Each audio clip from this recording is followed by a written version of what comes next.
Hey, what's going on, guys? So, in my Spider-Man Miles Morales gameplay stream, which, plug, go check it out, that was really fun, and hopefully I can do more in the future with different games. But during the stream, 616 Man asked a very interesting question, which I didn't have an answer for at the time, but I wanted to think about it. He asked me what was better, stories that are steeped in continuity or standalone stories. And my answer's pretty boring, if I'm gonna be honest. But what I ultimately came to was, it depends. And it depends on two factors. It depends on the story being told, and it depends on the intent behind the creators who are telling the story. And I'm gonna use Batman as an example here, using two classic Batman stories. Those being Batman R.I.P. by Grant Morrison and Tony Daniel, and Batman Court of the Owls by Scott Snyder and Greg Capullo. And look, if we're gonna be honest with each other and ourselves, these two comics are basically the same story. An aristocratic death cult made up of Gotham's most degenerate elite figure out that Bruce Wayne is Batman, puts him through a psychological gauntlet and drives him insane, and makes him question his family history in the process. All of this to get rid of Batman and take over Gotham City for themselves. They're the same picture. Now granted, despite sharing the same narrative structure and hitting a lot of the same story beats as well as character beats, these two stories are actually quite different on a fundamental level based on what Snyder and Capullo and Morrison and Daniels are trying to do with the character respectively.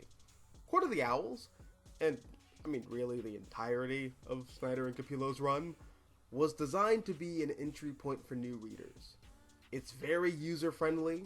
You don't have to know a lot about the character to get into this run. If you've seen maybe an episode or two of Batman the Animated Series, or any of the other cartoons, or live-action films, or even animated films, you can jump right into this no problem.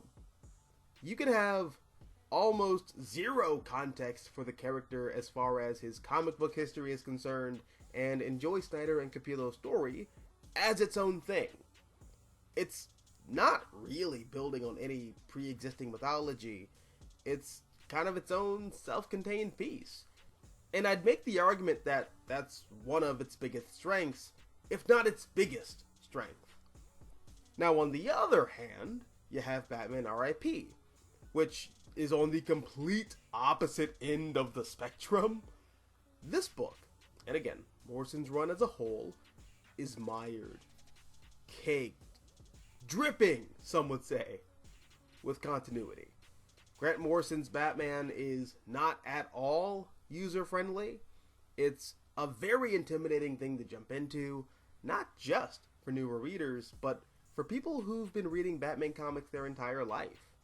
It's a series that enthusiastically builds off of pre-existing material and uses a lot of deep, and I'm talking deep, lore cuts, which sometimes wind up playing pivotal roles in Morrison's run.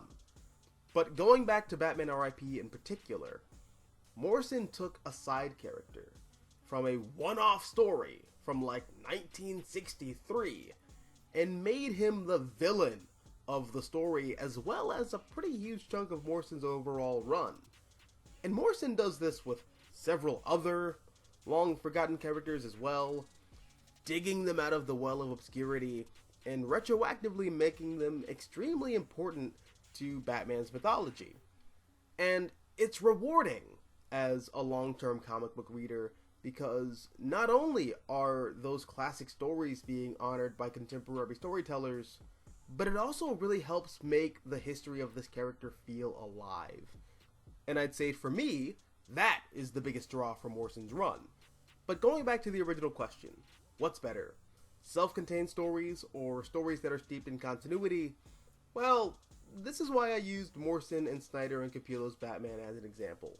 Because I often joke about how closely Snyder and Capullo's Batman mirrors Morrison's, which, I mean, there are entire video series dedicated to comparing those runs, respectively, and if you want to go down that rabbit hole, have fun, best of luck to you, but for as similar as they are, again, I'd make the argument that they're fundamentally different by nature of the intent behind their respective creative teams. One is a self-contained epic, while the other is a love letter to the character's entire 80-year history and mythology. Same, but different.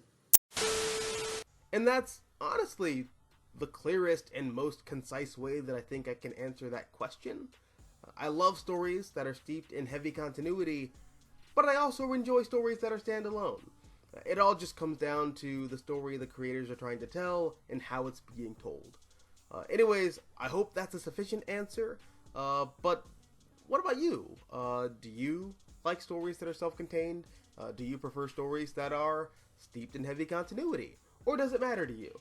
Let me know down below in the comment section. Also, if you like this video, hit the like button, share, support the channel, and if you want to see more content like this, all you gotta do is subscribe. I'm the Mystical Green Beanie.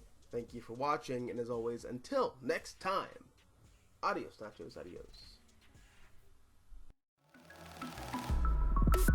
Show me what you got.